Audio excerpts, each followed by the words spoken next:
Absolument, vous découvrez ici le poste de pilotage de cette navette Hermès qui, si tout va bien, en 1998, permettra à 3 spationautes français d'aller dans l'espace et de concurrencer un petit peu les Américains et les Soviétiques. Alors avec nous, Monsieur Jean-Marie Luton, vous êtes le jeune et talentueux directeur du CNES, le Centre national d'études spatiales. Qu'est-ce qui s'est passé depuis le dernier Bourget pour cette navette? Le dossier est-il bouclé cette fois-ci? Absolument. Depuis le dernier Bourget, il s'est passé des choses importantes. Les gouvernements européens ont décidé d'engager les travaux sur la navette Hermès. Et d'ailleurs, nous avons passé récemment un contrat de 3 milliards de francs à l'ensemble de l'industrie européenne sous la conduite d'Aérospatiale et des avions Marcel Dassault. Voilà, 3 millions de francs pour construire une navette qui fera quel genre de mission? Eh bien, je vous propose de regarder, grâce à des images de synthèse, une navette type, une mission type de la navette Hermès. Regardons.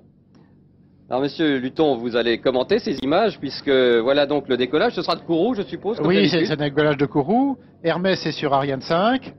Et nous voyons déjà Hermès qui s'est séparé d'Ariane 5 et qui commence à approcher de la station habitée, Columbus.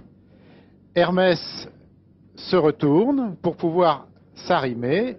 Et voilà, nous arrivons maintenant. Les astronautes passent dans Columbus, travaillent sur la station. Et voici déjà peut-être le retour vers la Terre.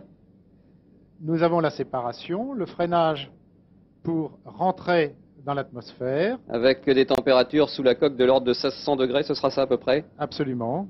Et voilà, on va se poser, on perce la couche nuageuse. Ce sera à Istres sans doute le retour? Nominal est en Guyane.